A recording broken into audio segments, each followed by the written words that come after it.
Hello everyone, I'm Evren Gachnar, and I'm reviewing the 5-step mastering process, which is part 3 of my book, Major Label Mastering. This section reviews step 3, which is the mastering game plan. So step 1 was objective assessment, step 2 was subjective assessment, and with the information you gather from those two procedures, you then come to the game plan. So this has to do with how much gain you're going to add through the mastering system. Generally, the source mix is quieter than what your mastered audio will be. It's not always the case, but I would, say that it's a high percentage of the time, and it should really be that way.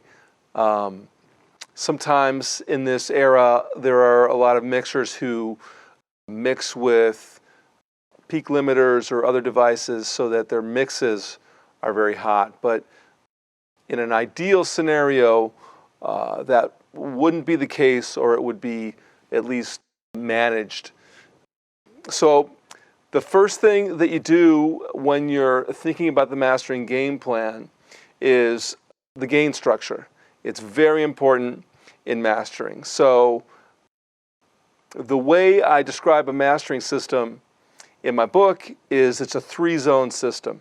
So you have your playback workstation, which I've mentioned is generally Avid Pro Tools.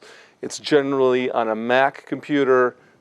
You could do it on a PC, but most of the time it would be a Mac. Zone 2 would be the analog equipment that goes between your D to A converter and your A to D converter, because the third zone, zone 3, is actually the second computer, which I often use Steinberg WaveLab, which functions well on a PC. So I usually have a PC over here for the capture digital audio workstation, or DAW. So in those 3 zones, you can add gain and build up a gain structure so that you're hitting the mastered target level. And that target level is best read with a VU meter, because a VU meter functions a lot like the human ear, and it takes an average reading of the loudness, and it's a good indicator of loudness. So as we mentioned before, in step 1, the source mix in this instance, the Misty Mountain Song, is at about a +8 VU, but we're going to try to go in the end result to a +12 or a +13 dBu reading for the mastered audio. So it's really up to the mastering engineer how much and where the gain comes from.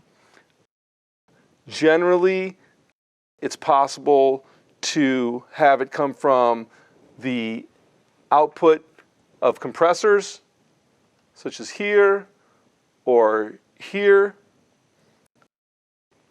I use a mastering console. You can have the output of your mastering console add gain. And then also in zone 3, after the A to D converter, there's a peak limiter, which is another place to add gain. So there are 3 places there, and that is the first part of the game plan. You set the gain structure first.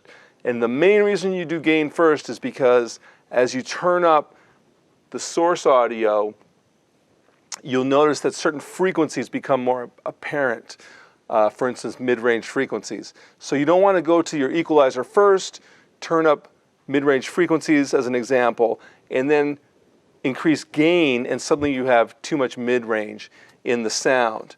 The next thing you would do after you did gain was you'd go to the gain reduction aspect of your compressor. And this allows you to control some of the transient peaks and get some control over any overlevels or drum transients that may cause distortion or other problems. Then you move on to equalization. It's really the third thing you would do in the game plan. and it's always nice to try to enhance what you hear to be lacking in the mix as far as equalization. And then finally, you would capture that into your record computer. So that would be an overview of step 3, the mastering game plan. So now I'm going to give an example of that. Step 3, the game plan, where I begin with the gain structure, I move to compression or some dynamics adjustment, then to EQ, and then I work to capture that. So I'll play my source audio.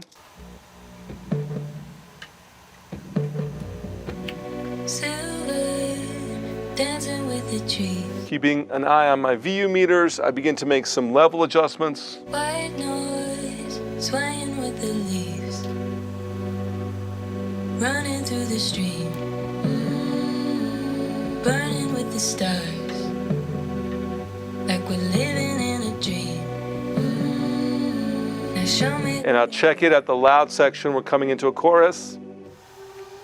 When you let go, when you Looks let good. go, say you let And now I check on some dynamics moves where I do some gain reduction on the transient peaks. say I love you. Blame it on the blame it on the moon. Daylight seeping through the breeze.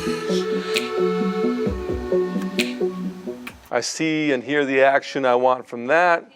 And then I move over to equalization, and I want to maybe brighten up the vocal a bit, make sure the kick drum is full, because it has kind of a techno pop, even though it's a ballad. It has a techno pop element in this particular song. When you let go, when you let go, say you love me in the moment. But if you don't, say I love you. Blame it on the moon. Blame it. And then I'll go back and I'll capture with those settings the mastered song.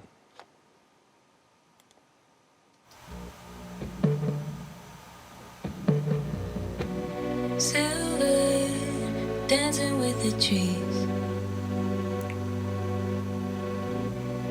White noise, swaying. I won't play the entire song now, but I'll do that with each song if it is an EP or an album, and I will slowly create a collection of the songs in the capture computer here, and I'll get ready to move on to step 4, which is the assembly of the song.